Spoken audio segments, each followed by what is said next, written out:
I.Eat.Games, yeah. Hey Jedi's, Mark here, and we are working on the Albino Wyyyschokk, and man, I'm hoping I'm pronouncing that correctly.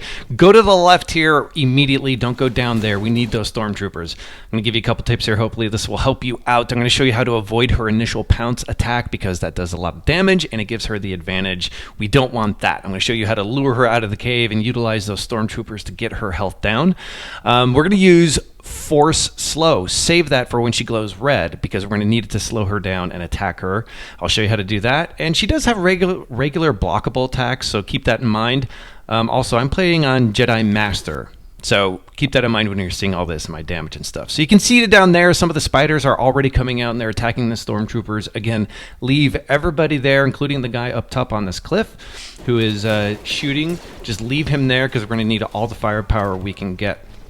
And it's pretty hit and miss with this strategy. It might not work for you a couple times. It might work for you right away. I've done this a bunch of times, and sometimes the Stormtroopers survive, sometimes the spiders survive, and that sucks when they survive.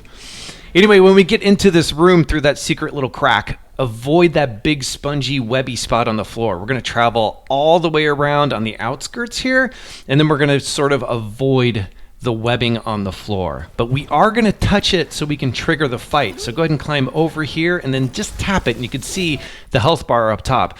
You can see that we've triggered the boss fight. So once we're done with that, go ahead and head out of the cave, and we're going to go over here, and hopefully a bunch of Stormtroopers are hanging out. You can see the spider's dead. And there's still several Stormtroopers, which is good. Now I have the ability to block laser shots while I run. That's very helpful. There she is. You can see she's following me. So just drag her or kite her, as we used to say in World of Warcraft, and then run back into this cave, and then kind of let the AI deal with itself. Let the systems interact and reduce her health. Now, if you're feeling saucy, by the way, yes, be careful. They will shoot at you. You take priority over the spider. If you're feeling saucy, you could run out there and take a couple whacks at her if you want. It's totally up to you.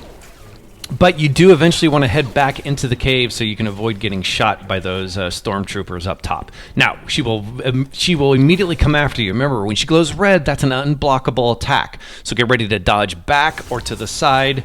I don't encourage anybody fighting in the cave. It's just way too tight. Try to get out of there as quickly as possible. And we're going to head back into the main cave or her den. Now, when this little green ball forms, that means she's going to shoot out 3 webs. Just back up, give her some space. You can dodge to the left or the right too, but just try to avoid that. Now, when she turns red like that, remember, I just cast Force Slow, and what that does is it'll slow her down. Get in there and hit her on the back. That is her weak spot. You can see I got like 3 hits in. Also, much like Sekiro, you can do really late dodges and totally avoid most of her attacks, but it takes really good timing. You got to get to know the rhythm. So that's just learning the spot. Now, again, I used Force Slow right here, exposing the weak spot for longer, and just get in there and take her out. Don't forget to like and subscribe, folks. It does help me out quite a bit. Thanks for checking out my video.